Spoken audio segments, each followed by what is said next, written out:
Welcome everybody to the Modern Day Overthinker podcast. Tonight's guest, this morning's guest, whenever you're listening, is Spike Cohen. Welcome, Spike. Thanks for having me on, Colin. I appreciate it, man. Yeah, no problem. We wanted to talk about a variety of different things, but I like to start out the podcast by letting people introduce themselves and give a brief introduction on who you are, what you do, and kind of go from there. Sure. So my name is Spike Cohen. I was the Libertarian Party's vice presidential candidate in the last election in 2020. I am also the founder and chair of a nonprofit that I started called You Are the Power. And before that, I was sort of a serial entrepreneur and business owner. So that's sort of the long and short of my background. And so you were doing a lot of, from what I've seen, web design or Yes. So I started when I was 16, right before my 17th birthday, I started a web design company, and it started at just making websites for small businesses in Mhm. the Myrtle Beach area, which is where I live. Expanded that over time into a bigger and more successful business. Started from that getting involved in more and more startups. Initially as the web designer for those startups, and Yeah. then I started becoming kind of a silent partner, not so silent partner in some of them, and that kind of parlayed in sort of secondary type of business. And after I was diagnosed with multiple sclerosis, I decided to retire from all of that and kind of put all of my time full time into trying to grow the liberty movement, which is where my real passion truly was. And so that's what I've been doing pretty much since about 2018, the past 4 years now. So, so was it mainly the diagnosis? There had to have been a couple other factors there where you're like, this is, or you kind of had, maybe you had it in the back of your mind and then you were just like, this is it. This is the So time.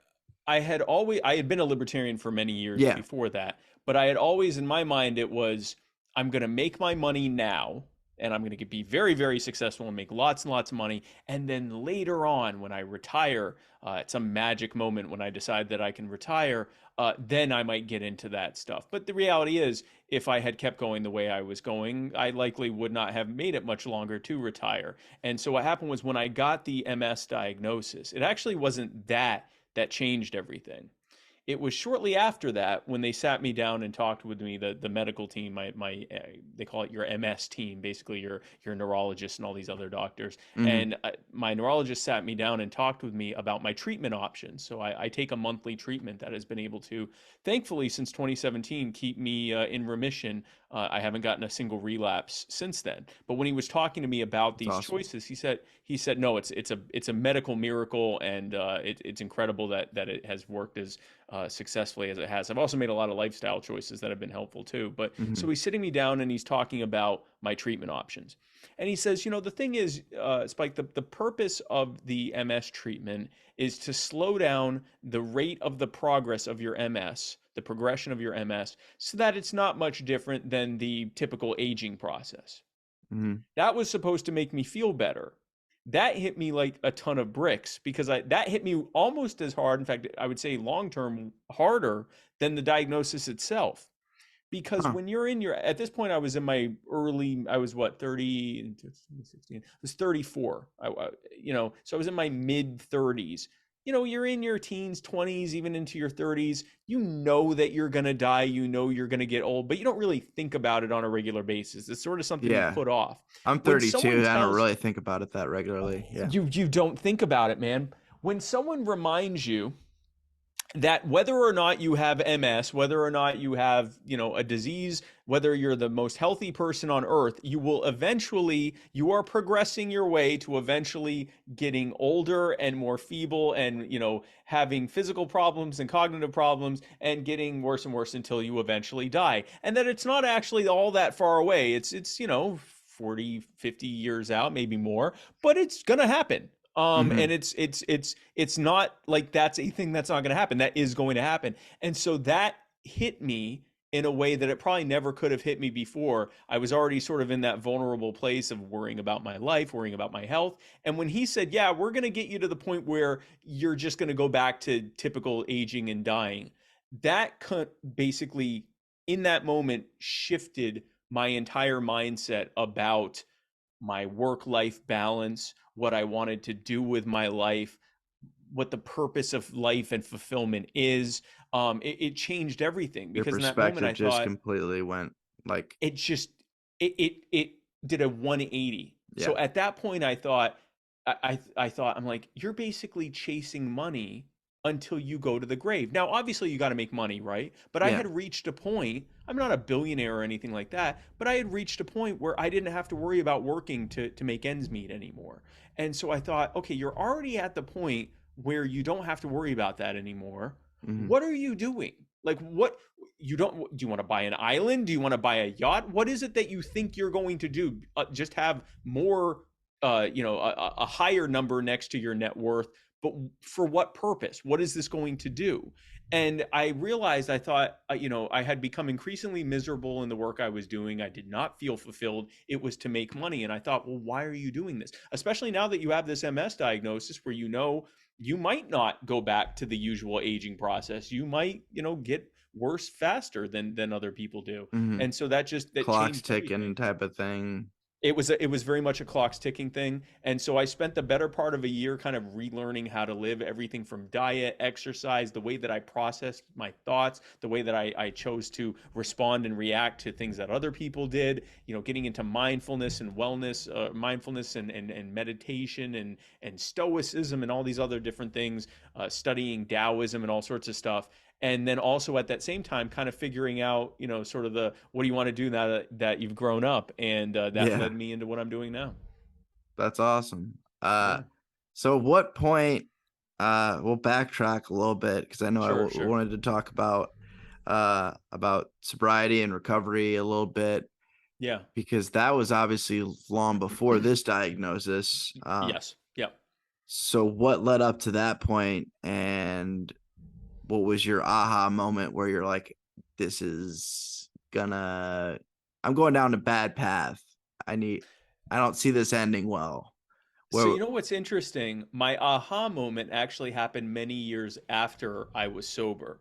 that's And funny. I actually for a long time didn't talk about my sobriety journey because it felt kind of like anticlimactic. You hear a lot of people's sobriety journeys and they hit this rock bottom. They're going to end up in prison, or they Yeah. find themselves on the streets doing unspeakable things. I had multiple companies.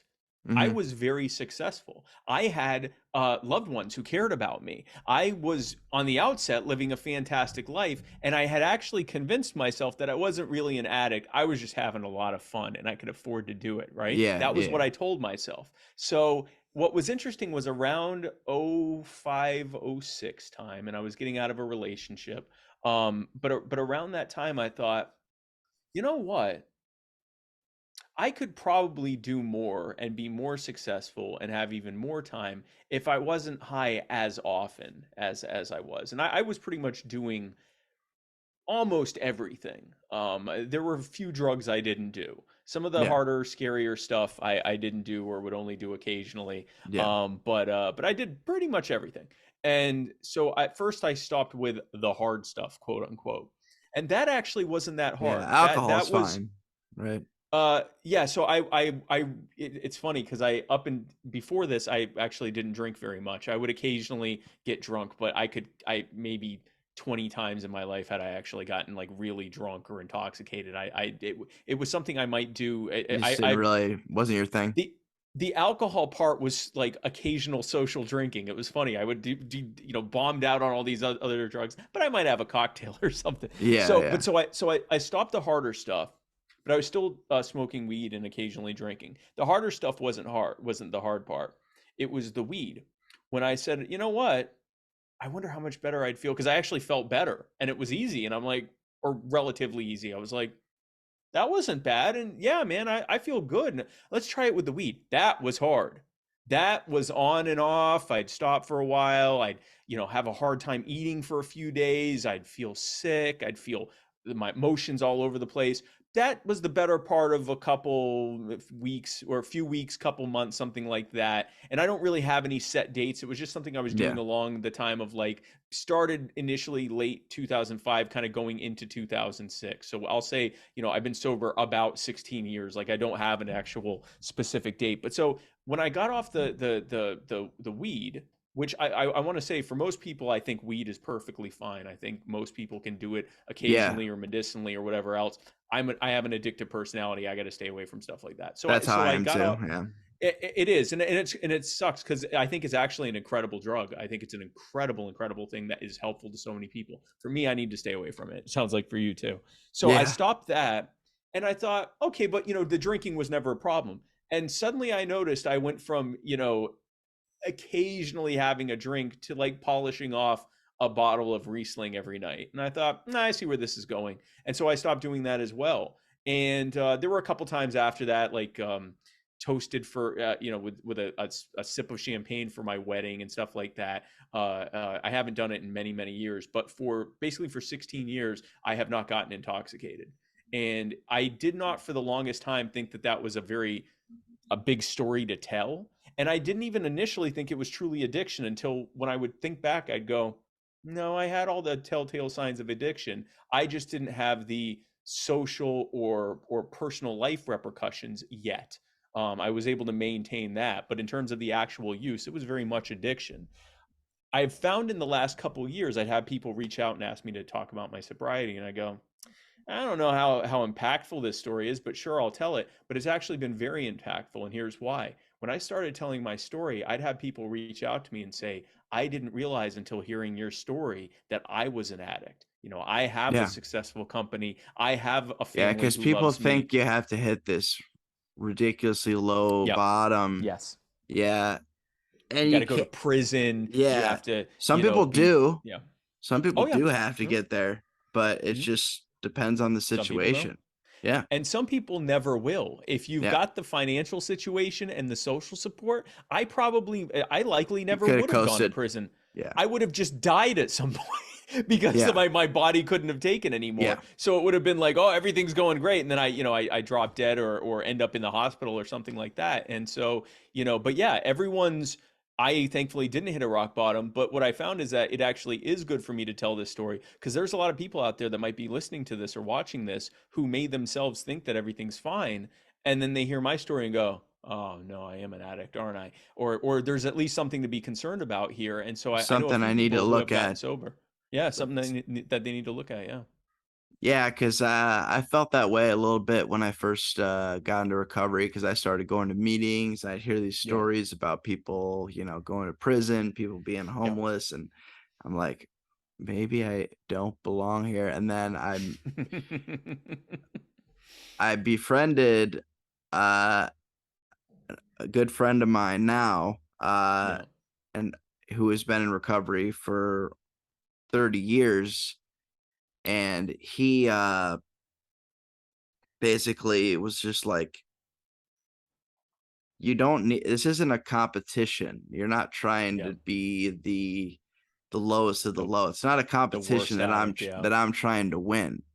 Yep. And he's like I never, um I'm not going to tell his story, but Right. he Right. he was like, me and you were educated, we got through college, No. we did all this. That doesn't mean that we're not addicts. That doesn't mean Exactly. that we don't have a problem. Yep. Yep. It's a it's not even about the drugs necessarily. It's about the way we approach things and the way we obsess over things. And that's the bigger picture Yep. that people Yep. don't really talk about because they'll be like, oh, you know, I don't even like saying I'm an alcoholic or I'm addicted to this drug. I'm Yep. just an addict Yep. because it could be more than drugs. Like when I was a kid, it was video games. I was ridiculously into video games. Like you could not pull me off them. It was Yep. school video games for a Yep. long Yep. time. Yep. Yep. I actually found, and this was a very recent discovery. This was like 2017, 2018, when I was kind of relearning how to live. I had replaced my addiction to drugs with an addiction to success and to my Ooh, company. got Yeah. it. And that feels like that's not an addiction. That's good, right? That's good. You become successful, you make money, you're helping people, blah blah. You know, you convince yourself that it's good, but it had all the same hallmarks. I was miserable doing it, but felt like something in me was missing if I didn't do it. I felt a compulsion to do it. When I would land the deal, I'd get that same rush that I would get doing drugs. I would feel miserable afterwards having to fulfill the work that came with getting that rush and that deal. It was literally an addiction with all the highs and lows and all the compulsive behavior, all of it. The only difference was that because it's an addiction to success, everyone's like, "Oh, look at him. They'd even say something like that. Wow, that Spike, he's addicted to success." And everyone would cheer and be happy and Yeah. everything. Like, it's like this great thing, but it was an addiction all the same. And it was and again, this was after all of this happening that I made this realization. It was that hitting that 1-2 punch of you've got MS, and oh, by the way, it doesn't even matter that you have MS, because the real story is you're throwing your life away at something that you don't need and isn't helping you and is making you miserable. That made me kind of redo everything. Just to put this in perspective, when I was diagnosed with MS and when I was having these conversations, I was 100 pounds overweight. I was, had lots of money and was very successful. I was absolutely miserable. I did very little, except for working. My wife would drag me out to things, and I would, the whole time that I was there, all I was thinking about was Getting the back to work. thing I had to do, getting back to work, getting making the next deal. What am I going to say to this person when we have the follow up meeting and all that stuff? And so I had to spending 2017, I had to learn to re-gear how I was doing things. And during this time now, campaigning, during the VP campaign, trying to work on, growing You Are the Power and doing all of this, there have been times where I've had to catch myself and realizing, yeah, don't let this be your next new addiction. Let this be a positive and healthy thing that you still have as part of a balance of a fully fulfilled life, where you're spending time with your wife and with your family, where you're taking time for yourself, where you're making sure that you have time to rest, making sure you have time to exercise, making time that you have time for a well-rounded life. You don't just become, blinders on, focused on this one thing. And I'm grateful for that, because that was the work I had to do to truly, like you said, we're not just drug addicts or recovering drug addicts. We are recovering addicts. We have a personality that is geared towards addiction. And it may have been a trigger like a personal trauma or a psychological trauma or physical trauma, like a pain injury or something like that, that pushes us over the edge. But sometimes it might not be. I don't even think there was anything that really pushed me over the edge. I think I was just geared towards finding the thing and devoting my everything to it. And so I've had to, even now, make sure that I'm keeping this in a proper perspective. And I'm glad that I've been able to do that. So I'm glad you brought that up, because yeah, we are addicts, and that is a part of our personality. It's just that it's good we have a level of focus. It's something we can use in a healthy way, but we have to make sure that we're keeping a healthy balance. Yeah, also, on top of that, which is a fun curveball for me, I have obsessive compulsive disorder, so that's even another addition layer to it. Perfect synergy. Yeah, Yeah, perfect synergy between the two. yeah. Yeah. As far as mental illness, has there been anything that you've had to deal with besides the addiction, or anything that you've noticed that you've had to kind of overcome over the years at all, I or maybe in the as family? as far back as I can remember, I always dealt with severe anxiety, severe bouts of depression, and almost sort of like, I'm not sure if it's truly bipolar, but sort of this like mania followed by this very low period, and Hmm. this mania feel. And I've never been diagnosed with any of these things, but very obviously, the You telltale can signs of relate it. to that. Yeah. Very, and some elements of obsessive and compulsive behavior. Certainly the addiction Oh is yeah. pure obsession and compulsion, but mostly a lot of depression, anxiety, really just worrying, and then feeling bad about the worry, and then feeling relief from the worry, and all of that. And I will tell you, man, the things that helped me the most were I tried, especially in my teens and a little bit in my early 20s, I tried doing some of like the psychotropic meds and stuff like that. They didn't really help me. They've been helpful to other people, so I'm not knocking them, but they Yeah. didn't really help me. What has helped me was, in fact, I'm actually in the process of putting together a video talking about how I, all the things I did to, get onto the other side from having very aggressive MS to having an MS that's completely in remission and being in the best health of my life. But a big component of that was relearning how to do everything. And Hmm. so, I was able to get through the addictions, or the drug addiction, but then in 2017, when I really took this on, after the diagnosis, um, what started with an attempt to, I was told you need to lose weight and you also need to reduce your stress, because stress will make your symptoms worse. And it can also, if stress is bad enough, it can trigger a relapse, if you really get yourself worked up. Hmm. So I spent a year, like, learning, stress reduction stuff, mindfulness, meditation. I was doing a wellness program called Overcoming MS, and another one called the Walls Protocol, and both of them talked about mindfulness and meditation. That led me down this rabbit hole of getting into,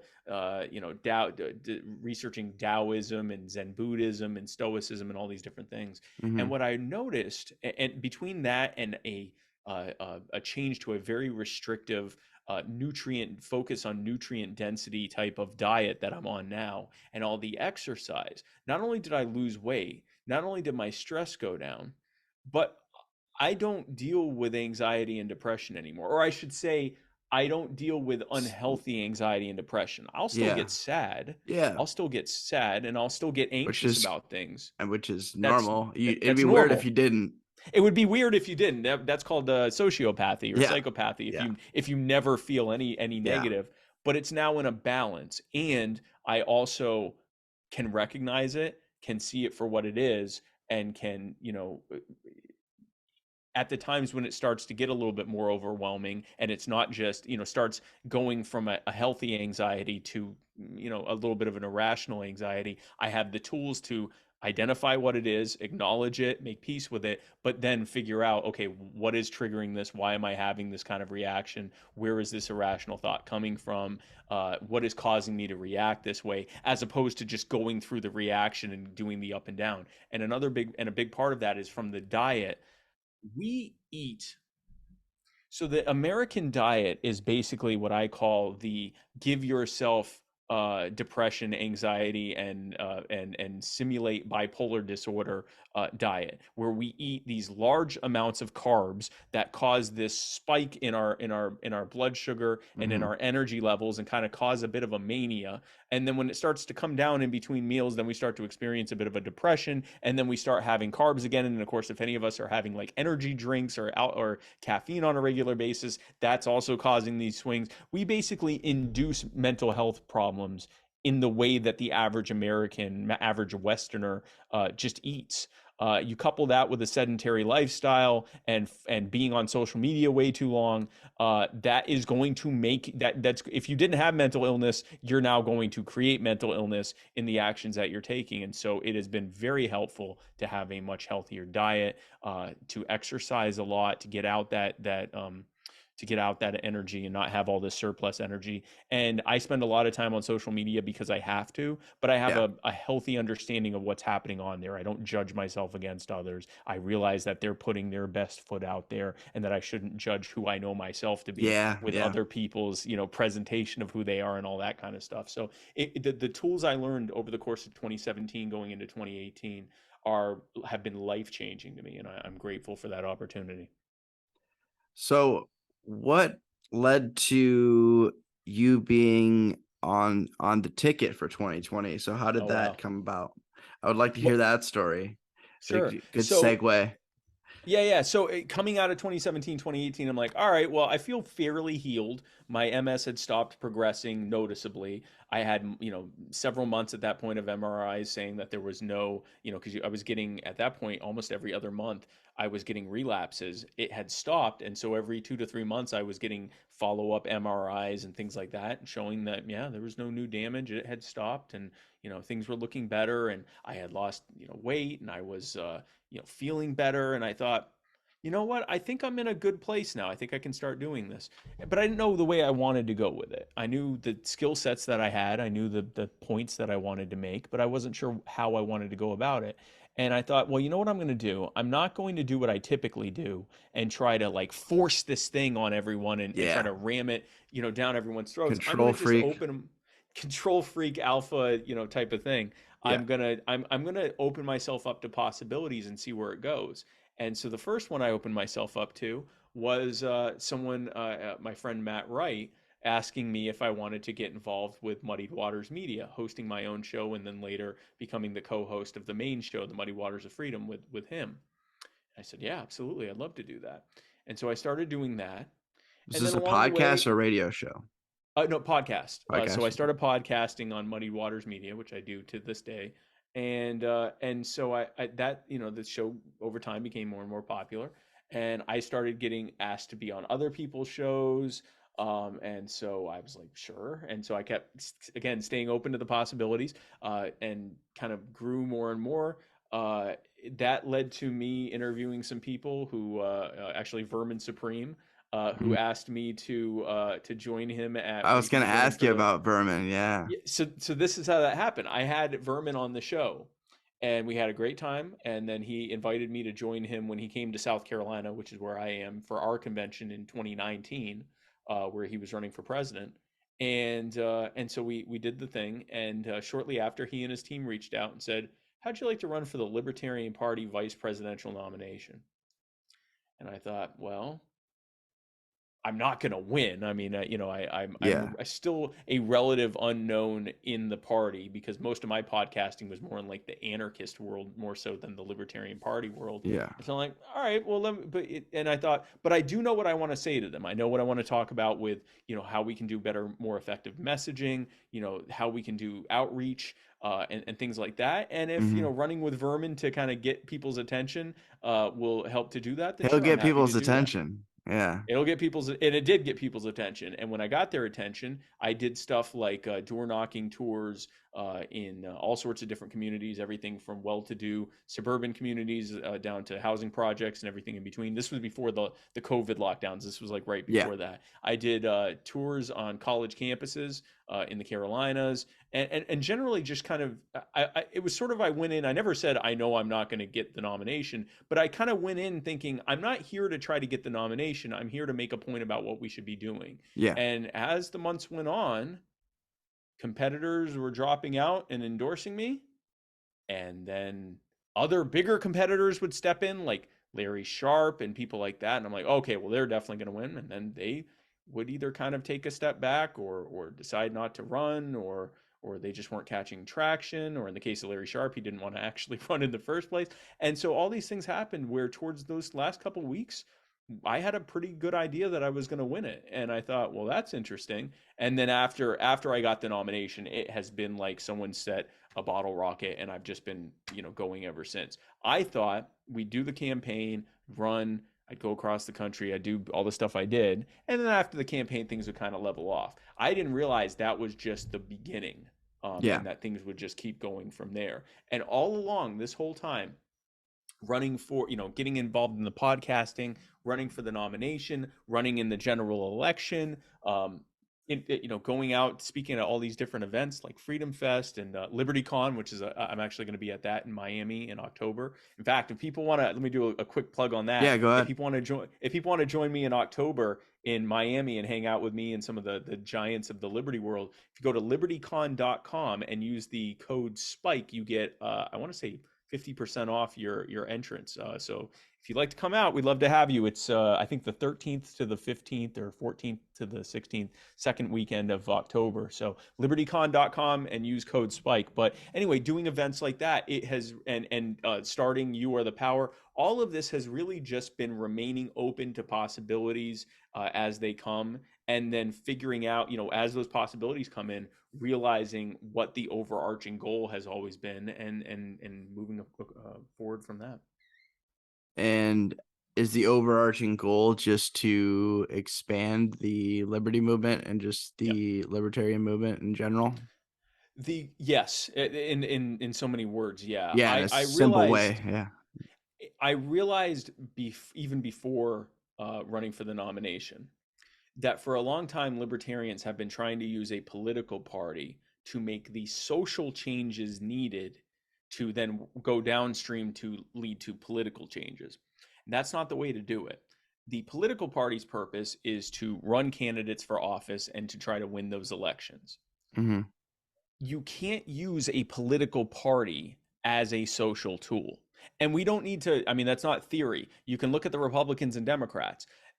The conservatives and nationalists and populists that make up the Republican Party, and the progressives and liberals and leftists who make up the Democrat Party, they don't do their activism in the Democrat Party or the Republican Party. They do it in these different organizations they set up, in their own personal activism that they do. They do activism, and then they use the social disruption and spread of social ideas at the social level that then work their way downstream from the culture down to politics. And we've been doing it the other way, and it doesn't work. So what I've been trying to do is what I've been doing with You Are the Power is we are growing a movement for liberty, a culture of people who recognize that we do best when we are most free, and that the problems we're facing are as a result of too much power being in the hands of too few people, and that the way to fix that is to take that power out of their hands and put it back in the hands of the people where it always belonged. By creating that culture, not only does it grow the movement that votes libertarian, but ultimately it doesn't even matter at that point, because if enough people demand liberty, it doesn't matter if the Republican or the Democrat or the Libertarian or the Green or the Independent or Constitute, it doesn't matter who wins the election, because Hmm. whoever wants to win that election is going to have to campaign on liberty. And if they don't follow through on liberty when they get elected, they'll get replaced with someone who will. So I believe it will grow the Libertarian Party, but more importantly, it grows the movement for liberty so that it doesn't matter who gets elected, because whoever gets elected is going to push for the new status quo, which will be liberty. And And that's basically what I'm working on. I think one thing that a lot of people can agree on, regardless of what political party they affiliate themselves with, is that there is a small group of people that control way too much. I, Yes. I think that's like the majority of people, everyday people that you talk to can agree on that. There's a Yep. lot of people that can't agree on anything, but Yes, at but they least agree on that that one thing. on Yeah, that yeah, one yeah, thing. yeah, yeah.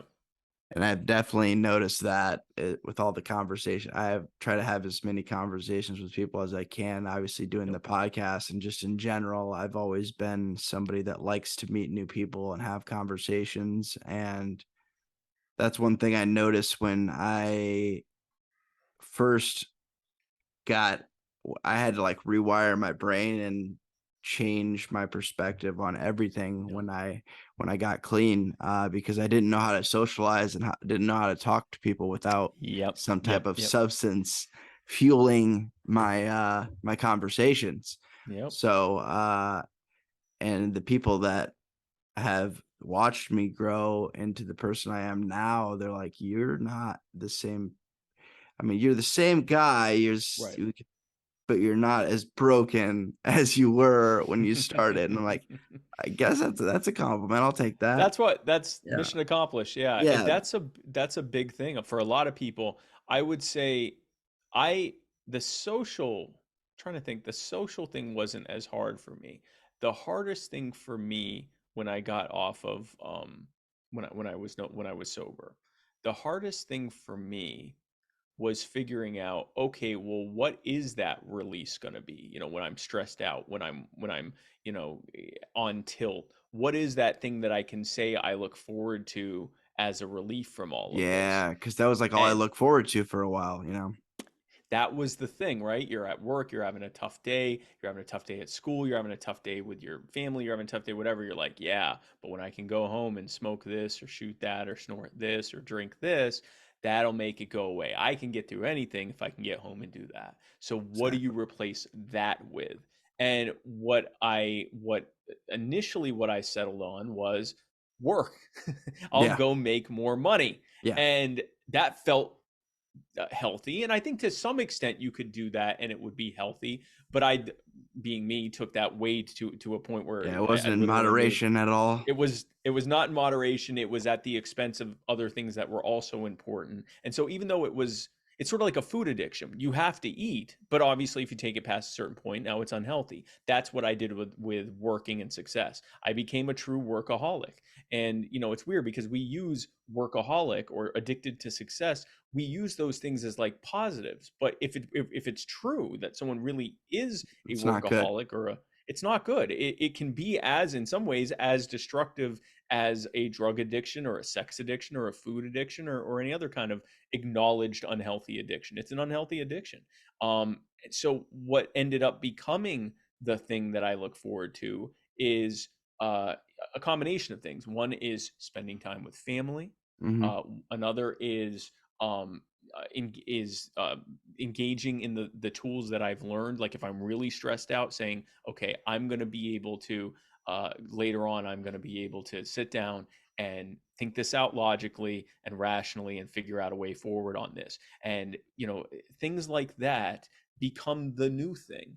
And then you can also push it into other stuff. Like I'll have things where I'm like, wow, I have this upcoming event and like this one in Miami, another Hmm. shameless plug on LibertyCon. I'm really looking forward to that because I am all about Miami and, I'm all about the beach and I'm all about the Yeah, water and the hotel's right on the water. And so that's been a thing, if I'm getting stressed out or whatever, I can say it's almost kind that's of like a coming. vacation, kind Yeah, of. it's like a Yeah, mini vacation and yeah, I'm looking forward to it and I'm going to do that. So you find the healthy things to replace that with because that is a tough part of it is like that became my release, that became my thing that made the rest of this all okay.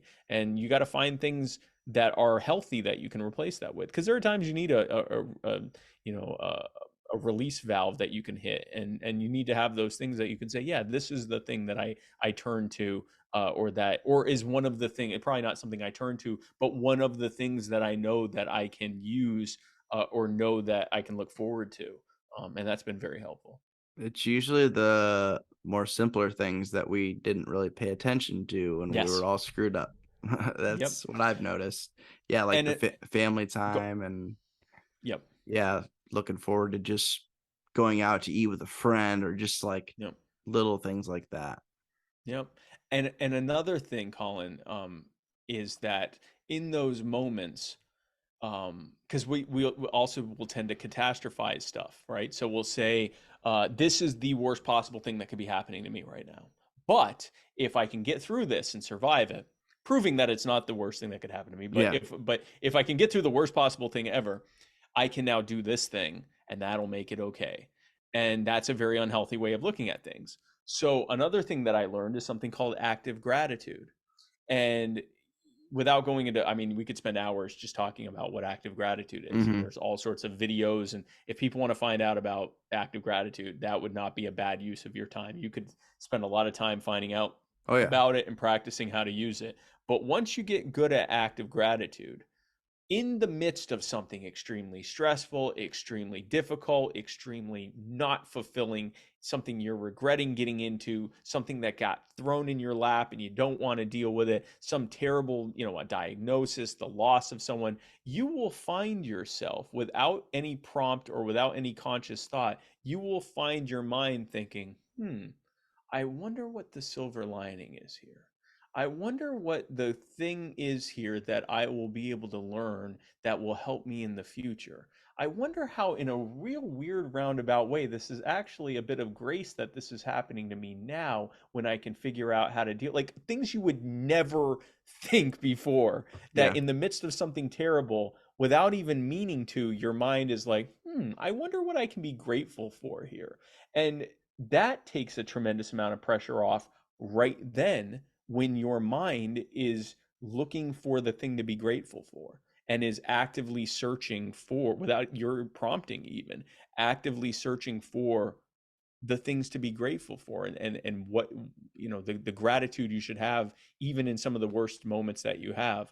These are all things I learned along the way, and I strongly encourage people to look into this stuff because part of having good mental health isn't just how do I stop being depressed? Because that's not actually real.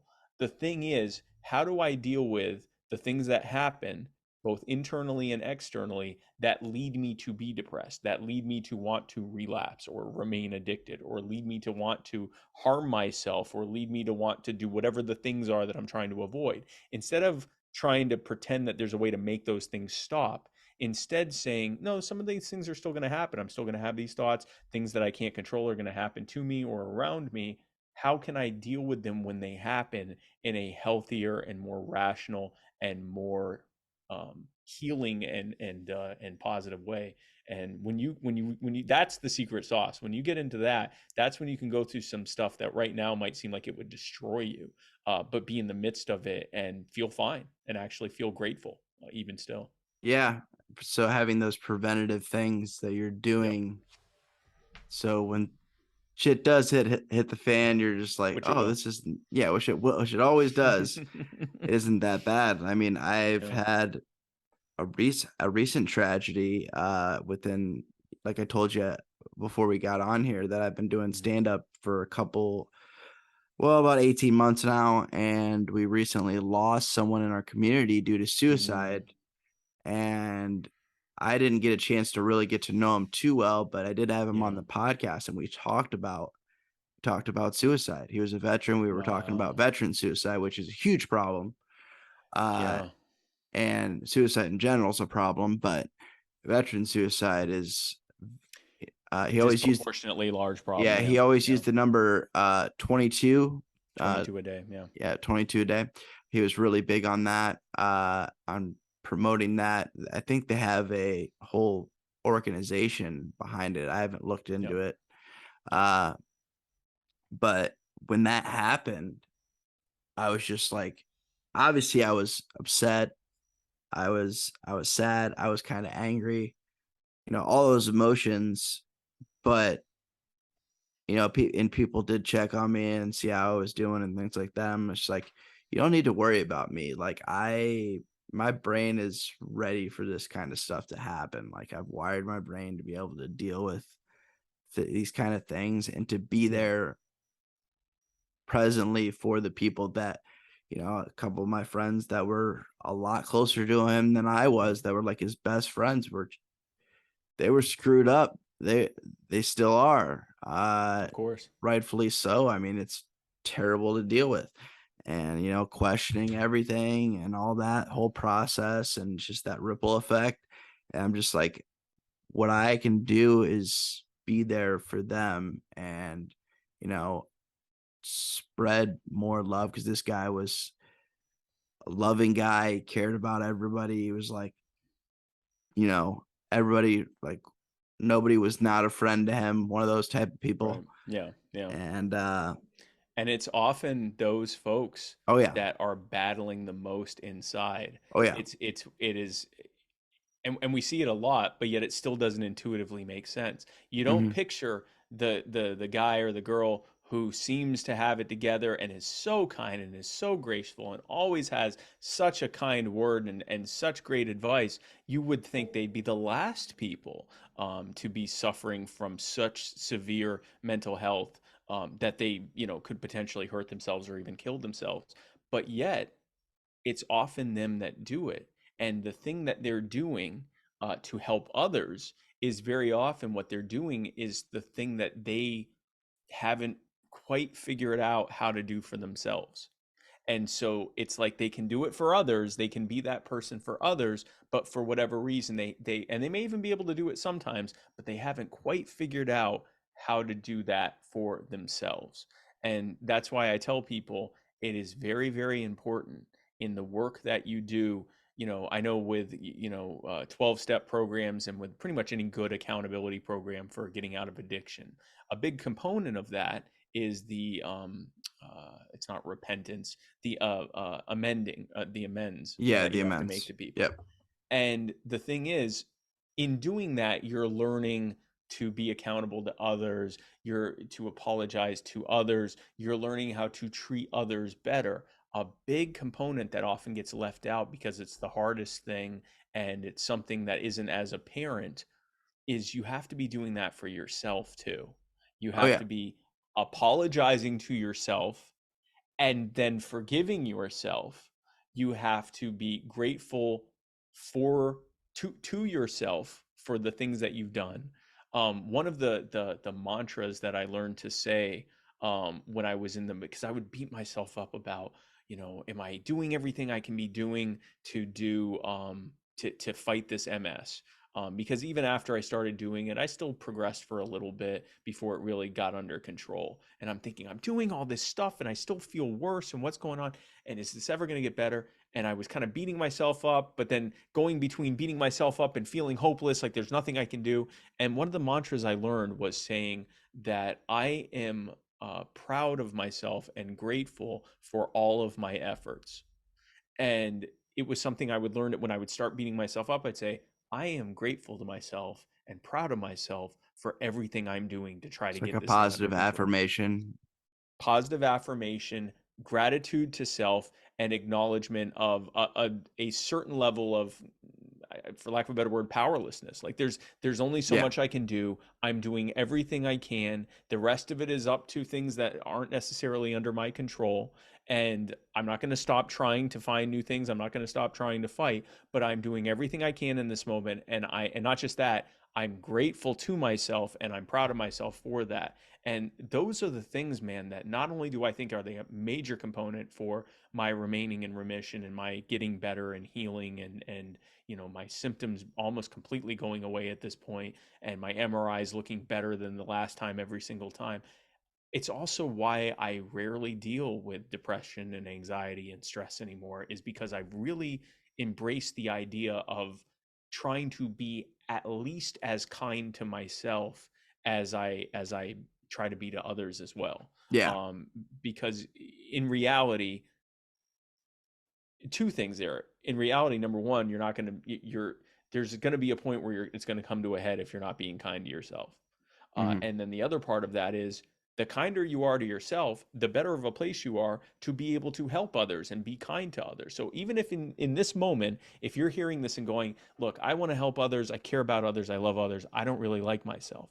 Well, Yeah. that's a problem, and that's okay. And you can learn to like yourself. But in the meantime, focus on liking yourself, if for no other reason than the more you can like yourself and help yourself and be kind to yourself, the better you can help other people too. And the more time, I promise you, because your brain is un- unsettlingly easy to reprogram. We are easy to program. Over time, as you work on linguistic programming and work on active gratitude and work on these things, eventually the things that you learn to say to yourself, you will start believing it. It starts where you don't believe it, but you will eventually believe it, and that's when you really that's what I call that the secret sauce. That's when you really are in a much better place, when you truly do wake up and are grateful for yourself and to yourself and proud of yourself and are happy for the opportunities that you have in this moment to try to do whatever it is you're doing, and not just to help others but also for yourself as well. That's when you really know you're getting somewhere. The analogy that I really like when it comes to helping yourself so you can help others even more is like, on an airplane when they go through the oxygen mask, you put your oxygen mask on first so you can help the That's what other they tell you to person. do. Yeah. Well, well, And there's a that's reason true. because That's a good point. Yeah. you can't help another person. I mean, I've heard that analogy a lot. Um, that was one of the most simple ones I've heard. It was like, yeah, I mean, literally cannot. I'm I hit a certain level where or I'll find myself, doing really good, being able to Yep. help people a lot, and then all of a sudden it's like I don't want anyone to call me because I'm not in Yep. a good mood. Because you're burned out. Yeah. I'm Yep. burned Yep. out. Yep. I burn myself out, and I've done it multiple times, even recently. I'm just like, man, because I sponsor people. I help other people Yeah. out, in staying clean. And it's just like, man. And then once I pick up the phone and once I actually talk to that person, sometimes, I have a good relationship with, the people I sponsor, at least the one person that I can talk to more, one of them is in prison. So that's a little bit easier or a little bit harder, I should say. Um, Yeah. uh, I know where he's at least. Yeah. It's a dark joke, but But the getting in touch is the tougher one, yeah. Yeah. And and we- your analogy about the oxygen thing, if you chose to put on someone else's mask before your own, you could get away with that maybe once. Yeah. And then you might think, you know what, I got some oxygen left in me. I can help this next person. And you might even be able to help them. But at some point, you're going to need oxygen or you're not going to be able to help anyone else and you're not going to make it. Yeah. And so if instead you put the oxygen on yourself, make sure you're good and you're taken care of, you could maybe help the whole plane. You could Yeah. help everyone get off the, like you could maybe, help everyone. But it requires you to be kind to yourself and to help yourself first.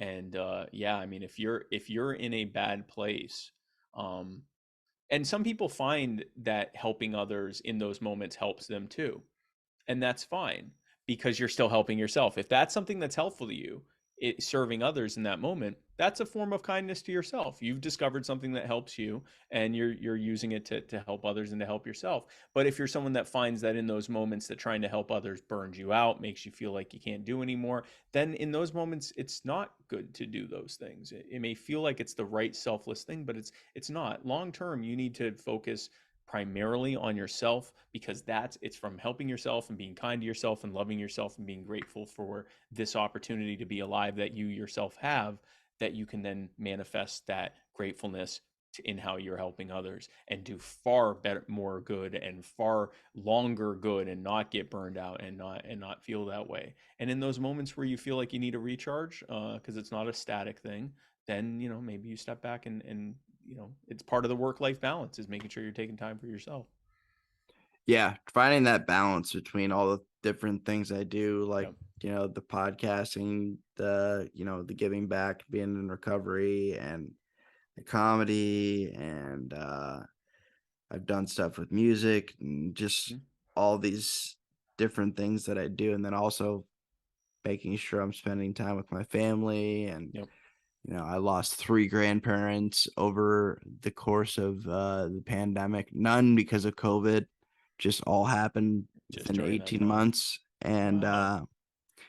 yeah, um, and that's where you were talking about that, like that silver lining. I mean, obviously it was Yeah. terrible that I lost them, but I was grateful that I was able to be there for my family Yep. Yep. and be that, um, be accountable and be strong and be that person that could help out with whatever people needed help with during Yeah. that time. Yeah. Uh, Absolutely. because everybody has a different grieving process, and Yep. I think I'm still trying to work through that, just because it all happened within a matter of, like I said, Over. less. Boom. Yep. Yeah, it was Yep. just, and now I have one grandparent left, and I was just like, and then I even beat myself up over that. I'm like, you don't talk to her enough, you don't go see her enough. And you're just trying to find that balance between everything. And I work in customer service, so I can get burnt out pretty easily from that. Ooh. Yeah. Yeah. That'll do it. Yep. Yeah, and I'm in leadership, so, the calls I take are the ones that you don't wanna take. Oh, you're taking the people that want to escalate and Yeah, speak to the manager. Oh yeah, gosh, I'm wow. that Yeah. I'm that guy, yeah. Over the I over the last year or so, I've been doing that, and, obviously that came with the promotion and a pay increase, but it Of came with a course. lot more, a lot more stress, when it Mental comes. turmoil. Yeah, yeah, yeah. Yeah. Yeah, and I'm learning to not take those calls, personally, and approaching it from a professional level. And it gets tough because I work, and this is another thing I wanted to talk to you about, because it's Mhm. it's a problem that didn't really realize was that big of a problem. One, because I'm younger, uh, two, because I just was naive and didn't really know about it, was Yep. the healthcare industry in general. Yep. Uh, so I work for a third party benefits company. So we contract with these bigger companies, Yep. and we're their call center and their benefit center for their employees, to help them with their benefits and enroll and change and learn about their benefits. So I've learned so much about you know, the pharmaceutical companies, Yeah. and the providers and the insurance companies, and they're just all just terrible. It's just all Yep. bad Yep. across the Yep. Yep. board, Yep. and they're all making money, and the patients just getting, and for lack of a better way to put it, they're getting screwed, Yep. and it's just terrible. And none of these companies, well, some of them, but some of them are trying to do the best they can to provide good Yep. benefits, but it's like the insurance companies have most of the power, as well as the doctors and the providers and the pharmaceutical companies, and it's just Yep. gotten Yep. so bad, like, Yep. and everybody talks about it, like, how do we fix it? It's so broken, and people are like, well, we should tax the rich, or Universal health care for all universal and all. health Yep. care for all and all that stuff. It's Yep. like, how do we find a more affordable way to have access to, mental and physical health care? Right. And so what happens is very often in this debate, it boils down to an argument over, okay, well, we have this big and growing bill for healthcare, this ridiculously massive bill. And just to put in perspective, like there's no one listening to this who doesn't realize healthcare is too expensive. But let's put in perspective just how bad it is.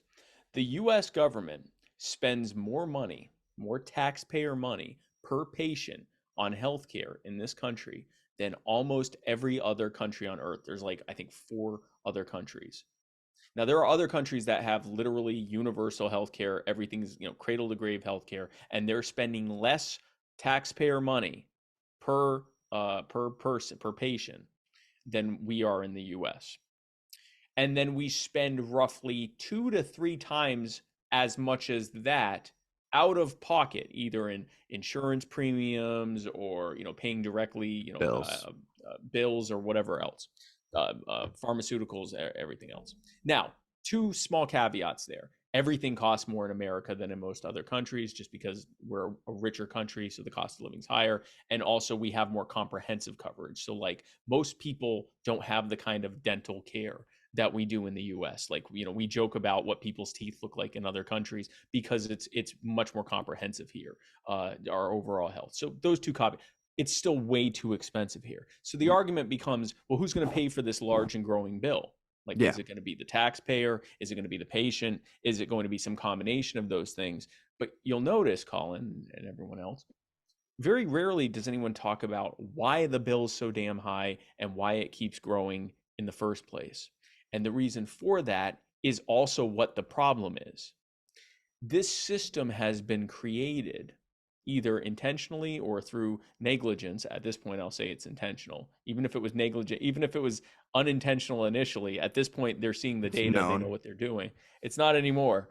Um, Government has created a system that incentivizes us being as sick but manageably sick as possible, and to maximize the profit and money that's being made by a small handful of pharmaceutical companies, healthcare providing companies, insurance companies, benefits, go down the line, that these mega corporations can make billions and trillions of dollars at the expense, both in terms of money and in terms of the livelihood and lives of the patients, of the consumer. Well, we're all consumers of healthcare. We are all at some point patients or consumers of healthcare. So this affects everyone.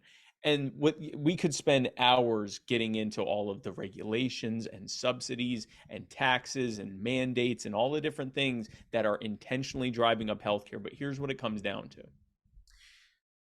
If I am a provider of X, let's say healthcare, whatever, if I'm a provider of a thing and you're a consumer of a thing, the calculation I have to make, the calculation I had to make as a web designer, the calculation I would have to make as a healthcare provider, if you're the person who is both consuming the product or service and paying for it, I have to figure out how to make as much money as I can, but still charge what as many people as possible can afford. Yeah. So, and they call this the price equilibrium. If I charge this amount, the vast majority of people can afford it, and those who can't afford it could get help to afford it. And so I'm maximizing the amount of people I can serve by Mhm. charging this much. If I charge this much, I'm not charging enough and I'm not making enough money. I might even be losing money. If I charge this much, I make more per patient, but I get way fewer patients because patients can't afford what I'm providing. So it's called a price equilibrium. And the price equilibrium is upset by two things, both of which exist in our healthcare system. Number one is regulations, taxes, and mandates that require the cost of those things to go up, that make the cost of those things go up. And the second thing is the removal from between the person consuming the product and the person paying for the product. If I no longer have to worry about what Colin can afford for healthcare and instead just need to know what Blue Cross or Yeah. Kaiser Permanente or whatever, Anthem. whoever, Yeah. All those. Yeah. Anthem, any of these insurance companies, what they can afford for healthcare, well, now I can charge a lot more. And if a bunch of red tape gets put in place to try to make sure that what's needed is actually needed, well, all that does is add to the cost. You've got more people in the system. You've got more people that are having to get paid a salary. You've got more potential places where you can hide the skimming that's happening and all, and the bribing that's happening and all of that, the grift and graft that's happening within the system. The more you get government involved, basically, through regulation and through removal or separation between the consumer and the payer of the thing, it is necessarily going to drive up the cost of that thing. And this isn't theory. You can look and see when prior to World War II, the cost of healthcare went up and went down the same as the cost of living did. If the cost of living went up X amount, the cost of healthcare went up X amount. If it went down X amount, the cost Yeah. of healthcare went down X amount. Then Normal. during World War II, go ahead. That's normal, Yeah, right? Yeah. that's how things should be. Yeah. Then during World War II, in order to try to save money on the cost of the war effort, because at this point the war effort was employing almost every American. They were working for the war effort in a factory, in accounting or whatever. Like everyone was involved in the national effort to produce for the war, and which meant that the federal government was basically paying everyone's salary. And so to Mm. try to keep costs down, FDR, the president, threatened price maximum wages. He threatened to say, nope, you cannot pay a welder more than this amount per week or month or year or whatever. And the employers panicked because it was hard to find anyone to do anything. And if you put a cap on it, well, now it was going to be even harder to find people to do the It's like what work we're that doing. needed to be It's done. like happening now. It's Yeah. what's happening now but like way more Different. intense. Yeah. And it was like an immediate threat that happened out of nowhere. And so to get around that, even though the price caps never got put in place, they kind of self-controlled and said, all right, we're not going to pay any more than this. But what they did was they offered these kind of deferred legacy benefits to get around it. They'd say, well, we're going to pay for only this much right now, but we're going to give you comprehensive health insurance for the rest of your life if you work for this period of time, and for your kids too. Something we'll pay for later. We don't have to worry about that now. Well, what that did was it made it where millions of Americans in a matter of weeks and months went from paying for their own health care out of pocket, which meant the providers had to figure out how to, how much their patients could afford, to now having this huge multi-billion-dollar pool that the doctors were charging. And of course, because the doctors knew they'd have to wait a while to get the money because they had to go through this ridiculous red tape process, well, they charged a little bit more just for the fact that they were going to have to wait longer. And so Yeah. you started seeing after World War II, during and after World War II, this decoupling. The cost of living is going up like this, but the cost of healthcare is going up like this. And it kept getting worse and worse and worse until the 1960s, when they introduced Medicare, which was basically universal health care for old people, and Medicaid, which was basically universal health care for poor people, which meant that now you had the government paying directly for health care. Then you saw an even bigger gap between the general cost of living increase and the increase in healthcare going up. Then you saw these ridiculous ideas like cost plus legislation, and that's really the biggest one, and certificate of need laws, and these absurd things that ridiculous voodoo economists convinced people in Congress and in state legislatures, oh, this will fix the cost of healthcare, and it made the healthcare go up, the cost of healthcare go up even more. You saw introductions of things like Medicare Part D in the 1990s, which led to a bigger increase, which led to the implementation of Obamacare, which led to a bigger increase. And you can watch these things on a chart. The more involved government gets, not just in healthcare, in higher education, in automobiles, in housing, Yeah, the more education's government. been the spike has been what's the percentage of since the 90s? It's like 100 and 200% increase or something crazy like Oh, I'm that. sure it's even more than that. And Yeah. the debt has gone up, like 1,000-fold, right? Yeah. And again, you can map that, right? You can map when the Pell Grant started in the 1970s, when you can map when the price caps started with tuitions.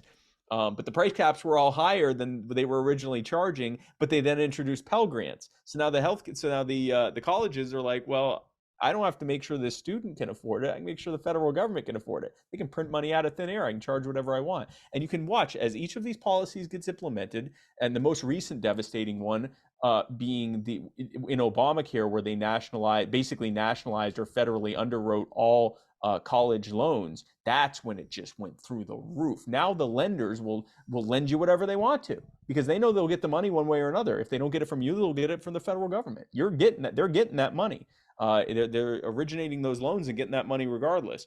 And this most recent move with, forgiving the first $10,000 or $20,000, Yeah. Yeah. they're now rewarding those lenders and loan originators and universities for the predatory practices they've been engaging with. So I guarantee you it's going to go up even more to offset that in the future. So all of these things, and it wasn't like they paid for that forgiveness anyway. The taxpayer did. So they Yeah. got this big lump sum of money to reward them for their terrible and predatory practices that they're doing. We can do this with everything: housing, healthcare, education, all of the things that government has driven up the cost for.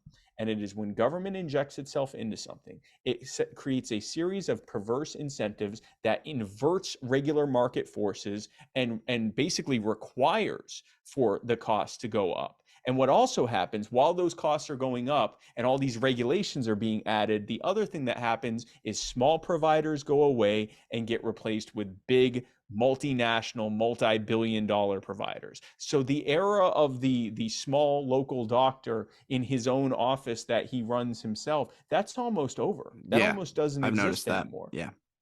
Because they cannot afford. If you have a doctor's office, you're spending at minimum at least a few $1,000,000 a year just to make sure you're complying with all the federal, state, local, and insurance regulations. Or you can just become an employee of Atrium or Kaiser Permanente And you're good. or Cleveland, or what's that? They'll pay a big salary and you're good. They'll pay you a salary, but here's the thing, man. Now you're paying your own. You're still paying your own malpractice insurance. They're Oh, giving you way more patients than you had before, and it's aren't actually they? not good. The, I've the, been the, told that the, they're timed as well. they're timed.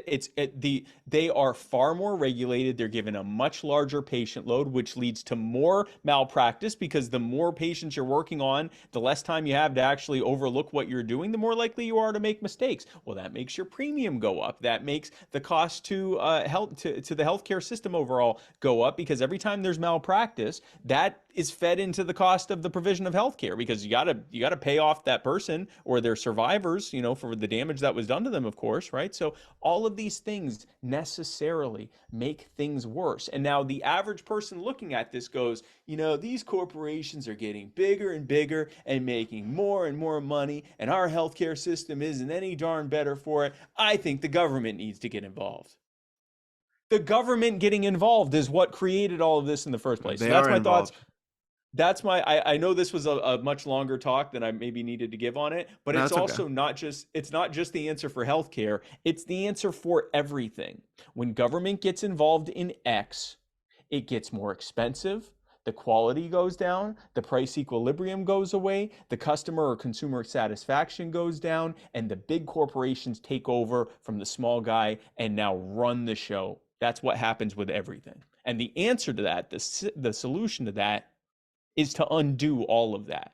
Get rid of the subsidies, get rid of the regulations, get rid of the taxes, get rid of the mandates.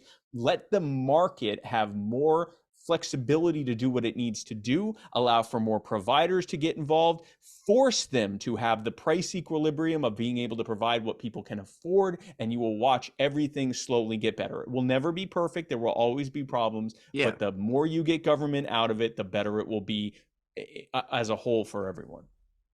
Yeah, because the more providers, obviously, that if a provider's crap, you're just not gonna go to that provider. You're gonna go across the street Exactly. to go to the other one that's better. Exactly. Yep. Especially if the price is like exactly the same. It's like a restaurant, like kind of, Yep. I'm not gonna go to Exactly. this restaurant. I actually use the chicken sandwich analogy. Imagine if the way you got chicken sandwich right now, you want a chicken sandwich, you can go to this store, they got a chicken Many sandwich, the options. fast food restaurant. Yeah, What's that? many options. You got many options and different options. This sandwich is only a couple bucks.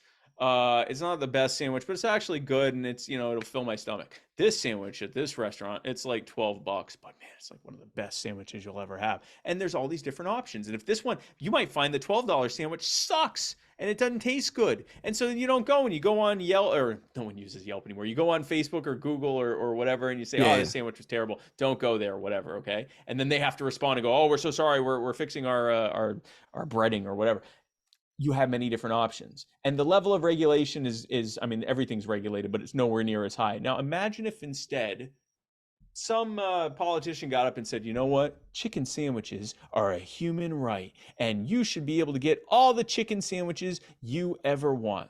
Well, what would end up happening is you would now have maybe one or two places you could go to get chicken sandwiches. And in order to get that chicken sandwich, you'd have to pull out your chicken sandwich insurance card. And you would be paying like 50, 60 bucks or 80 bucks a month. And it just keeps going up. Man, now it's 150 a month. It's going to be 200 next year, but I can get as many chicken sandwiches as I want. Well, what that really means is when I go in, they go, well, you've already had your chicken sandwich for this week. And then you get the chicken sandwich and you go, this doesn't look very good. And when you go into the chicken sandwich store, you say, listen, how about I just pay for it? And they go, oh, we don't even know what the chicken sandwich costs. Give us your card. And so you give them your and they go, okay, yeah, you got the Blue Cross Blue Chicken card. Let's see. Yeah. Yeah, we still don't know what it costs. We have 8 sandwiches available this week. Can you come in at this time to get it? And you go in, and the sandwich isn't that great, but there's nothing you can do about it because it's the sandwich you get. And then you go online and go, this is all messed up. These big corporations are providing me with terrible sandwiches, and my chicken sandwich premium goes up. I think the government should be more involved. yeah, yeah. It's it's something people don't really think about too much because they're Right. like, because the government's so big, they're just like, they think it has all this power and they can change everything and do a lot of good. But They're the system is set up intentionally to put the blame on the wrong people. And those people don't mind having the blame put on them. That's the crazy thing. The big corporations, they don't care if you hate them. They don't care if yeah, they're you making money. So demand, Jeff Bezos. People are demanding that Jeff Bezos raise the his wages, and that we have a minimum wage so that Jeff Bezos has to pay his employees more. Jeff Bezos is happy about that. Jeff Bezos would love nothing more than for there to be a federal minimum wage of like 25, 30 bucks, something like that. Do you know why? Because only Jeff Bezos and Walmart and maybe Target and Costco and a handful of other employers could actually afford that. All of their smaller competitors, the mom and pop shops, the smaller website, they can't afford 25, 30 bucks an hour for their employees. They're not even making that much. It's them that suffers from that. So Jeff Bezos has absolutely no problem with you looking at him and thinking he is the worst person to ever exist, as long as you then follow that up with demands for the government to create even more regulations and mandates and taxes and subsidies that will necessarily make Jeff Bezos even richer and kill off all of his smaller competitors. If it takes everyone hating him, he is perfectly fine with that. It's a scam. You're being scammed. yeah, yeah. Nobody thinks about the smaller businesses as much as everybody's like always support local, but Yep. also raise the minimum wage. It's like, what do you want? Like, you can't have both really at Yeah. the same time. Yep. And also the minimum wage, I could get into that, wasn't created to survive on. It That's no, it wasn't. It was created, but the other thing is that so if you go back far enough, the minimum wage was created to keep black people from getting good jobs. oh, it was. So, yeah. So initially, the original wage mandates in this country were created in the late 1800s and coming into the early 1900s. So you had all these people that used to be slaves, and now they're not slaves. Now they're free people, and they can work for the same jobs that white people have been working for. And so they started doing jobs like one example was they started working on these trains. That was how most people got around back then, was by train, Hmm. train travel. And so they would work as like the people, I forget, there was a name for them, but basically like how we have like flight attendants on planes. They were that for the trains. They'd bring you food. Yeah, They'd get you to your seat, almost like ushers. yeah. There's a term for it, and I'm forgetting it. I don't know it either. Yeah, I'm trying to remember. But anyway, it was like a train attendant. They would get Yeah, you to, they usher you to your seat. They would help you, if you wanted food, or they want, that yeah. kind of stuff. And an increasing number of them were black. Well, the unions were not too happy at all about that, because their white union members were getting displaced by black workers, and a lot of the black workers, for whatever reason, often didn't join the union. But so what happened was they said, well, they could not outright, because they tried to do stuff in different industries where they'd say, okay, black people aren't allowed to do this job, and the government would step in and say, yeah, you can't do that. That's against the law. Like there are Discrimination. that, Yeah. yeah, that's the 14th Amendment. Like you can't do that. And so what they started doing is they'd say, okay, you have to pay them this much. You have to pay whoever you hire for this much.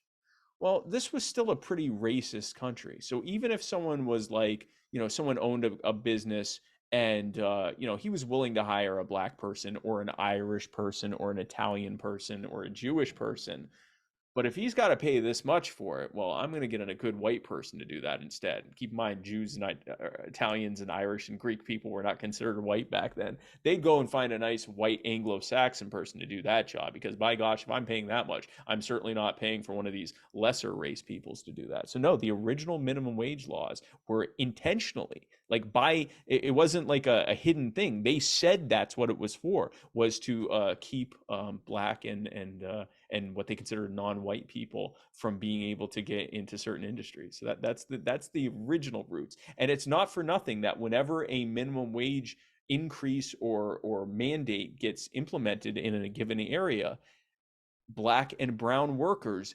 disproportionately suffer from layoffs and lack of hiring freezes, and the negative consequences of those required wage increases. It's always disproportionately felt by the more marginalized people, like black and brown people and immigrants and so forth. They're the ones who feel it the worst. So even if that's not the intention, that's still what ends up happening To this day. to this day. Yeah. Because they're disproportionately the most likely to work those lower wage jobs. So anything that forces those wages to go up for those lower wage jobs, anyone who is disproportionately more likely to be working in those jobs is disproportionately more likely to get fired. So it's not even, well, I'll fire the black guy then. It's No, it's that it's even if that's not what's happening, just by virtue of the fact that they're more likely to be working those jobs, they're the ones that are the more likely to be harmed by the layoffs and the hiring freezes and all the stuff that those wage increases cause. So you got to think of these things when you're pushing for mandates and changes. You got to look at the trade-off, like who's being hurt by this. And again, when you get government involved in something, you are getting what is essentially a violent monopoly. If anyone else operated the way the government does, we'd call them the mafia, or a terrorist group or organized crime. So when you get this sort of legalized organized crime terror group to tell businesses how to operate, don't be surprised if it ends up leading to bad outcomes, because they're not accountable for it. They aren't the ones left holding the bag for the consequences of the things they forced other people to do. Yeah, who is it? Who is there to hold them accountable besides us? Yeah. Exactly. So that's where we come in. That's where we have to hold, and that's what I'm working on with You Are the Power. We have to hold them accountable. We have to hold them accountable. We don't scapegoat these people over here who they blamed it on, whether they're blaming it on, this specific rich person or corporation who usually has no problem with being blamed for it. But Yeah, that's not what the problem is. It's them. It's not the immigrant. It's them. It's not the black person. It's them. It's not the white person. It's them. It's not left versus right, or black versus white, or male versus female, or any of the verses that they put. It is that's the always the people. 1v1 thing too. I've Yeah. noticed. It's always the divide and conquer, right? Yeah, If I can get you to hate me, or if I can get you to hate that person and that person to hate you, and I can hurt you both and get you both to advocate for me to hurt the other one, and so I oblige both of you by hurting both of you, then I can get away with that indefinitely. The moment you two realize that I'm the problem, now I can't get over on you anymore. And so there is a one versus one here, but it's not black versus white, or left versus right, or man versus woman, or rich versus poor, whatever. It is the people versus a very small handful of incredibly powerful, incredibly cynical people who have been scamming us for way too long. That's the real divide. And when we realize that, and when we realize that we have all the chips in our hand, every bit of power they have is presumed. Every bit of power they have is something we've demanded that they have. And we hmm can very, very quickly change that balance of power. But the first step is realizing that the problem is that they have that much power in the first place. And that's the work I'm doing with You Are the Power. that makes a lot of sense. Mhm. I want to segue that to talking about what I've noticed that you've been focusing a lot of your time on, and that as far as accountability, and that's with the police, Yep. uh, Yep. and with just overall criminal justice, and that whole system Hmm. obviously is not great either, for lack of a better way to say it. Yeah. Uh, Yeah. I actually had a I really want to send you once I get done once we get done here, once I actually put out this episode. I recorded an episode a couple days ago with a new friend of mine. I didn't really know his story, and he had just the worst situation with the criminal justice system, just fighting, spending thousands and thousands of dollars, hundreds of Right. thousands of dollars Yeah. just to clear his name of a crime he didn't even commit. Yeah. Yeah. So I'll and I told him I would bring it up too because he's a huge fan of yours. Oh, Um, sure. and it's just I don't know. It's just it was heartbreaking to hear the story because he's like, dude, It is. like it was just like a he said she said thing, and he happened to be a very successful business owner. He's also half black, and he was in I think Virginia at the time, and you know and he was traveling in and out of the country a lot. So they like developed this story like he was this big kingpin Yeah. person, and he This really happens a lot. and This he happens a and lot. he really was just going. He had family in the Philippines. He's half Filipino, Yeah. you know, and he could afford to do that because he had a good successful business because he Yeah. knows how to run a good business. It's crazy, and I've noticed you advocating for a couple different people right now, Yeah. and I wanted to give you the chance to kind of explain on what you're doing, and Sure. kind of the grassroots movement you've got going on to, call those people out that are, you know, causing all these problems that we're having and within our criminal justice system. Sure. And this is a perfect thing to close on in this Yeah. conversation. That what your friend went through, I wish I could say this was some, uncommon one off.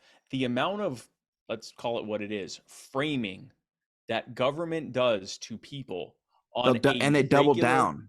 they double down, they triple down, they're casual about it. And the reason is, again, going back to that whole perverse incentive things, We have allowed politicians to create a system that incentivizes arrests, prosecutions, and maximum sentencing. So we need people being arrested, we need people being found guilty, and we need people filling the prisons. And so now the criminal justice system is really just a mill for arresting people, prosecuting them, finding them guilty, or forcing them to plea so that we can throw them in prison. And it, from every step of the way, you have cottage industries built around it. So like when people will get mad about the private prison industry, which is a problem, it's a major problem, but then they'll act like if we change it from private prisons to government run prisons, well, problem solves, friends. No, that's not. The private prison industry is a symptom of the problem. The problem is that at every single step they have incentivized a system that looks for people to arrest and imprison and destroy their lives. And what they do to make sure that they can't have any reprisals against them, those people as felons aren't allowed to vote. Because why would you let your victims vote to replace you?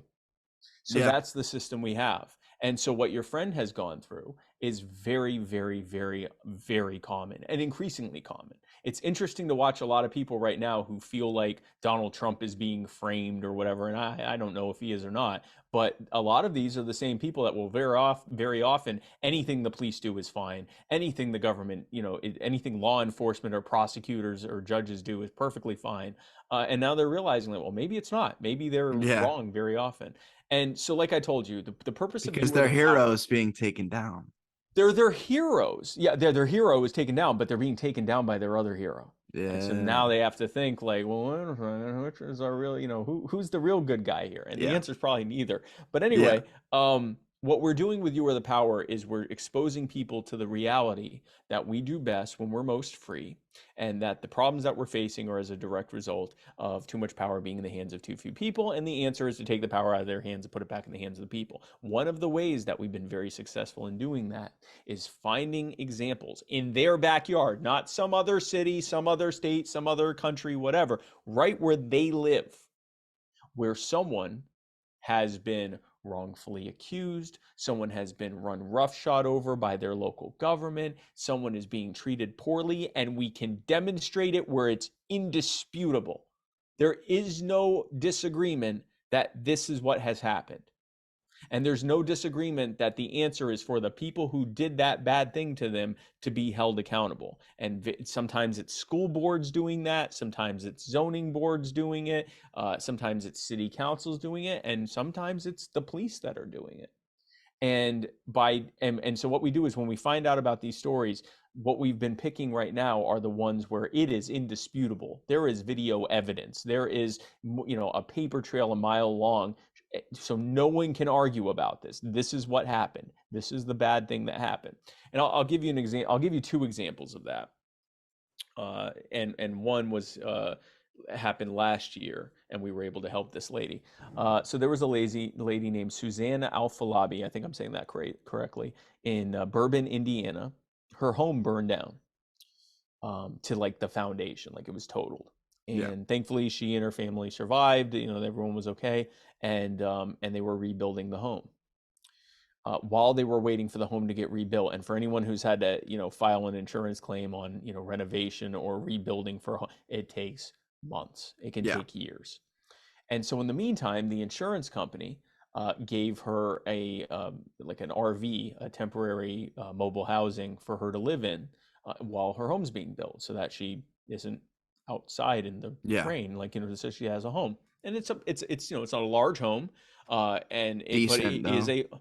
it's decent, and it meets all of the needs for someone to live in, so that she can live in it, maybe not as comfortably as she'd like, but she can live it. So the zoning board, for whatever reason, didn't like that. And so they met and they decided to fine her this ridiculous amount.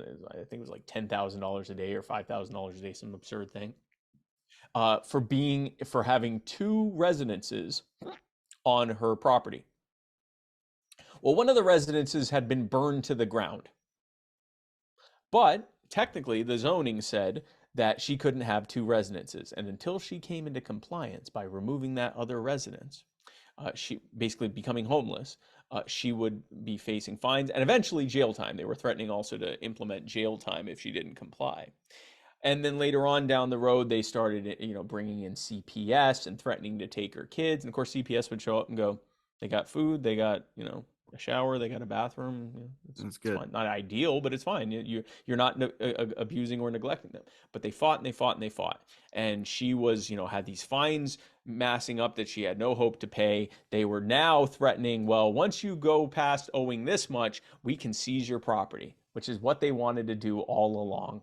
They wanted to steal her land so they could develop it or do whatever, they sell it, do whatever they wanted to it. That's all this was about. And so she reached out to her local media. The local media got the news out there on one news article or one news story about it. And thankfully, one of our activists was able to find out about it. And we were able to get involved. And very quickly, they reversed, they kind of stopped fighting back. Or I should say, they stopped being as aggressive about it. We were able to help Suzanne get the resources she needed to fight it in court. She won, beat it in court. And I think actually a couple weeks ago, she actually moved into her home and had a housewarming. So I got to Awesome. meet them right before she moved in. But that's one example. And everyone in that community now sees that the problem was that this zoning board had way too much power and way too little accountability. And that's, they need to scale that back. Another one we've been working on more recently is in Gastonia, North Carolina, where a homeless veteran and his PTSD service dog, he was beaten, he was wrongfully arrested. Well, let's just say he was beaten, he was arrested, his service dog was tased, she later died, and he was charged with all these charges. The police said that he was breaking the law, he refused to comply, and the dog bit them. Okay, well, if that's what happened, then then that would explain why they had to rough him up and arrest him Yeah. and tase the dog. The veteran Joshua, and the all of the eyewitnesses said no, that's not what happened at all. They actually he was not breaking the law. He was complying with them. They arrested him anyway. They roughed him up real bad. They tased his dog. The dog came nowhere near them. Did not bite anyone. And we that's what happened. Well, both officers and many other officers who responded afterwards, they all had body cams on. Okay, so release the footage so we can see what happened. He said, she said all day long. Let's see the footage. We can see what happened. Well, the DA, Travis Page, started fighting and fought for months to keep it blocked because in North Carolina they can do that. While at the same time putting out all these press releases about how terrible Josh was, how non-compliant he was, how they tried to help him, how like Smearing him. basically smearing him, slandering him, and all of that stuff. Yeah. And so they did all of that.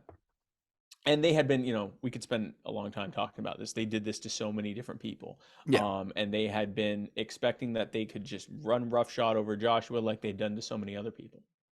Then we found out about it. And we have been holding them accountable ever since.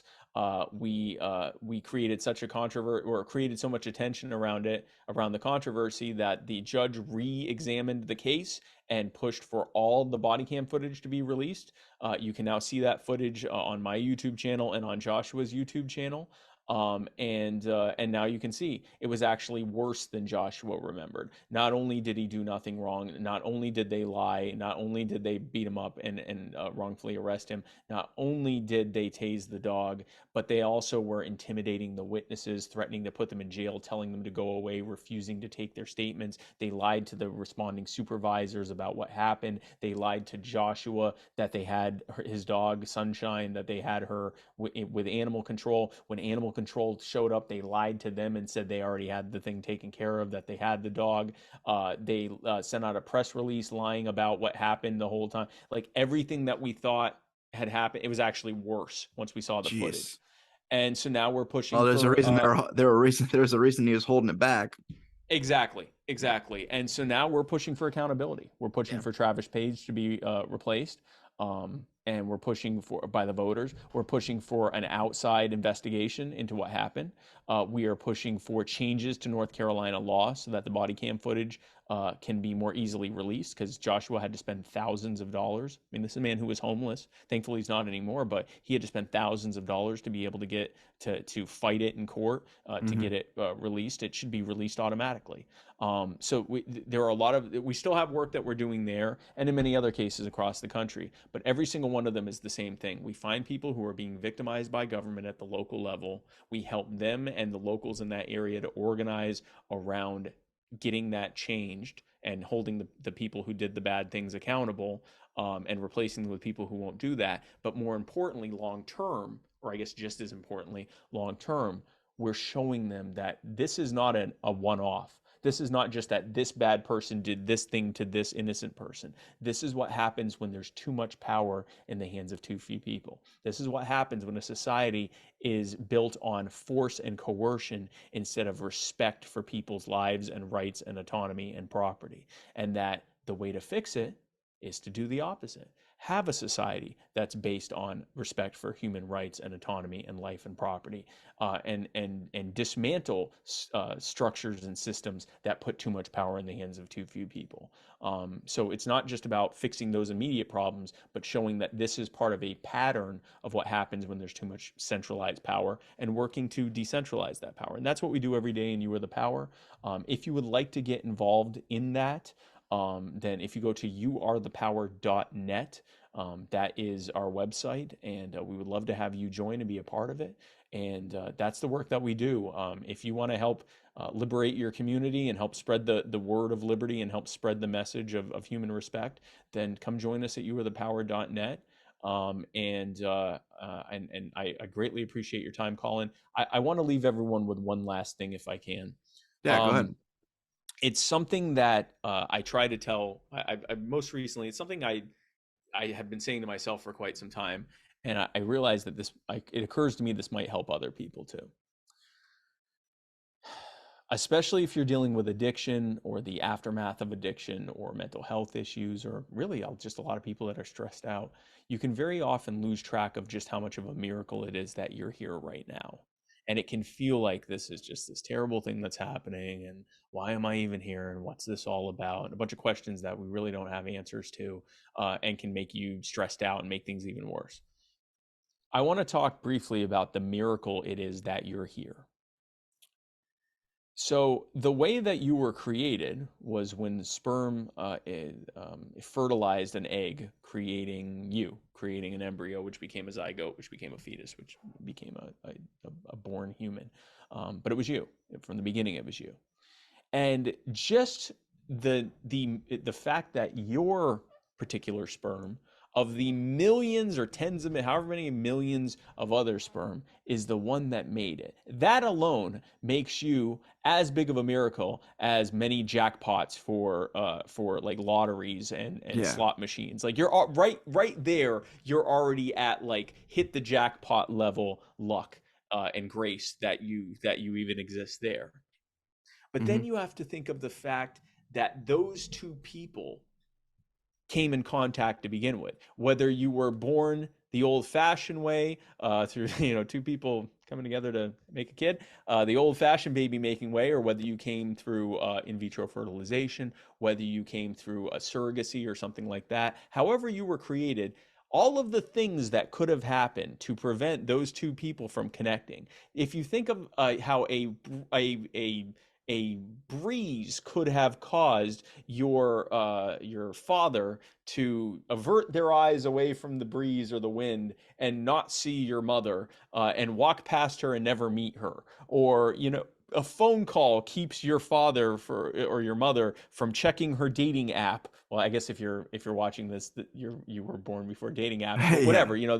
However your mother met your father, like all of the things that could have happened, all the way up to that moment of them meeting and consummating, or however else you were born, all of the things that could have happened to prevent them from coming together.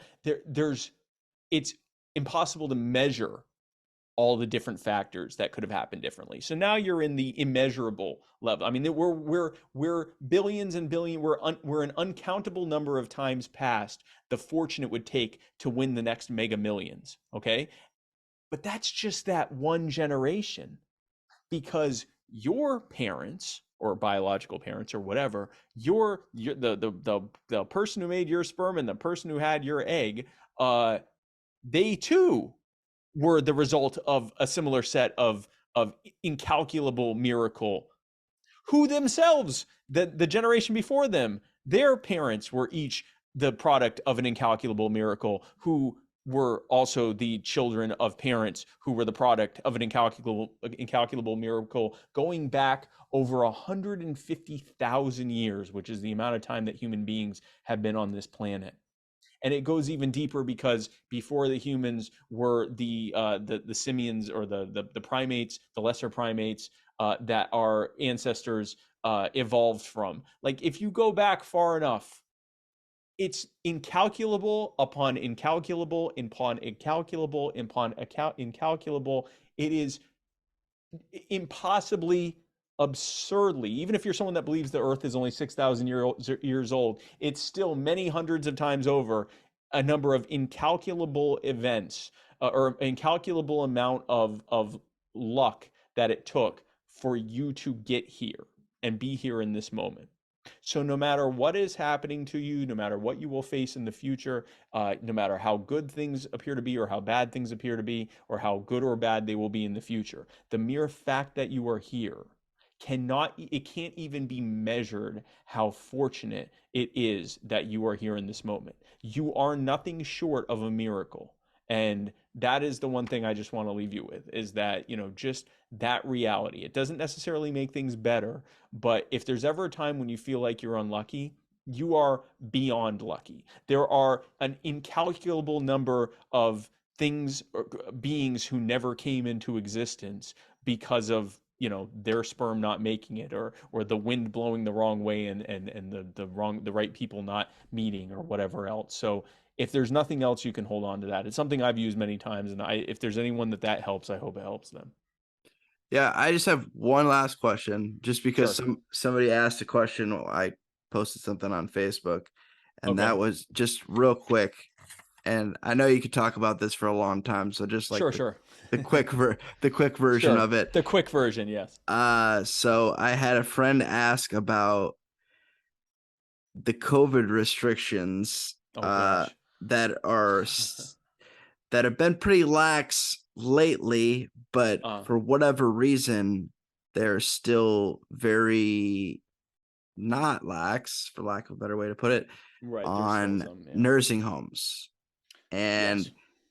do you think, and that's separating families? And I had two of my grandparents were in nursing homes, and I think Yep. the COVID lockdowns contributed to them passing away as quickly as they did. I mean, they were older, obviously, but Yep. I don't think them being locked down and us having to visit them through a window helped Yep. their Yep. situation at all.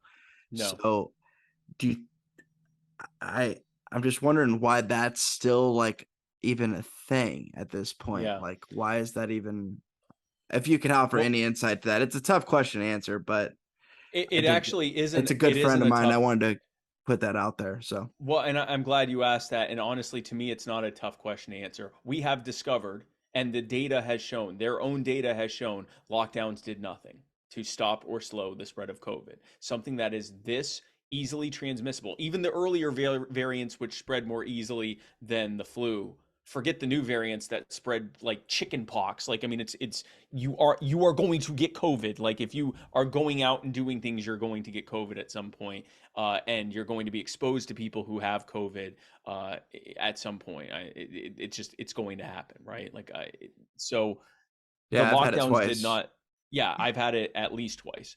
Yeah. The lockdowns did not stop or even slow the spread of COVID, especially as it began to mutate and become even more easily transmissible. The What vaccines themselves what have not stopped. country was it that didn't really lock down at all? Sweden. So Sweden. Sweden didn't do much lockdowns. They issued a lot of guidance and suggestions, and I think they did a couple things, like you couldn't have, for a while, for the first few months, you couldn't have large gatherings over 5,000 people or something like that. But for the most part, they had little to no restrictions, and they were criticized because initially it looked like their numbers were worse than everyone else's. Well, now if you look at it, their numbers are no different than anyone else's. It all normalized out. Everyone got COVID. It's the same thing. So the lockdowns did nothing to slow or spread the stop or slow the spread of COVID.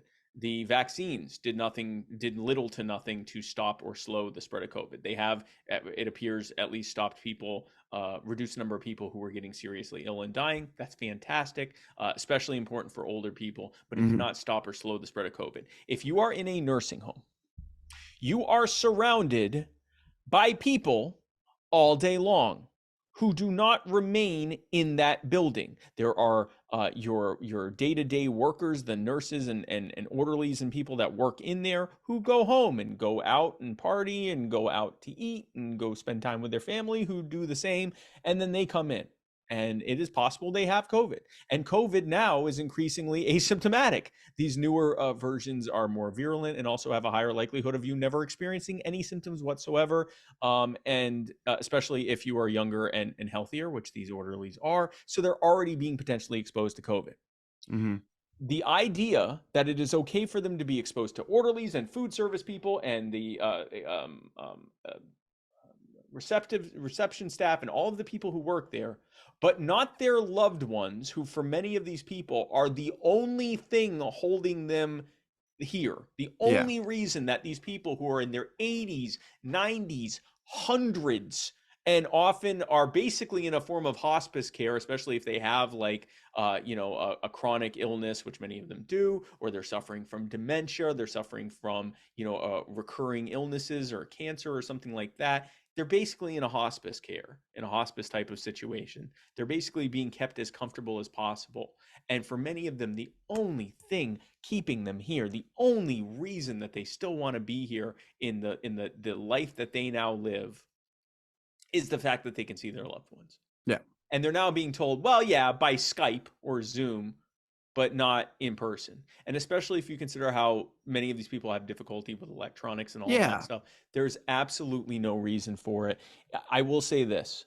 I think that the nursing homes themselves should be allowed to put the protocols that they think are most helpful in place. So maybe something like, you got to test for COVID before you get let in the building or something like that. Or if you have a fever, you can't come in or whatever, which honestly would be good, not just for COVID, but for like the flu. Just because in general. like these people could die of the common cold or the flu or whatever. So I understand for that specific group of people, the nursing homes themselves deciding what, risk factors they should allow, not allow, that kind of stuff. I'm fine with that. The government has no business telling nursing homes how to operate nursing homes, especially when one of the first things that governments did when COVID first got here was force nursing homes to take COVID patients, which led to many people unnecessarily dying because they were shoving COVID patients in the buildings that were filled with the very most vulnerable people in America. So that's the last people I trust to tell nursing homes how to operate nursing homes. So that's my thoughts on that. The government has no business telling people who do a thing how to do that thing, because they aren't providers of that thing. They're the government, which is usually a bunch of people who, politicians and bureaucrats and the crony corporations who own them. They're the absolute last people I trust for suggestions on what to order off of a menu at a restaurant, much less how I should operate my life. So including on this, they have no business doing it. Well, thank you for answering that. Dan, my buddy Dana will appreciate that. Good. Well, I'm glad. But I really appreciate you taking the time, man. This will be one of my longer episodes, which is fine. I haven't done a longer episode in a while. It's not Joe Rogan long though, so I'm good. It's not Joe Rogan long, but the thing is, it's hard, even when someone says, give me a short answer, and it's like the COVID regime. Well, okay, COVID regime bad. Like it's hard to give a short answer, but I'm glad that we had this time. I'm glad I could talk about it. And I'm glad we could talk about like mental health and addiction, because I don't get to talk about that a lot for obvious reasons. Yeah. And people want to talk about policy and stuff, and I get it. But man, I find that some of the most fulfilling conversations I've had are about this, are about what a lot of us struggle through on a day-to-day basis. I think, you can be as free as you want, but if you're not free in here, if you're all caught up in your own oppression of yourself, that's an incredibly important thing to talk about. So I'm glad we had a chance to do that. So thank you, Colin, for having me on. I appreciate it, man.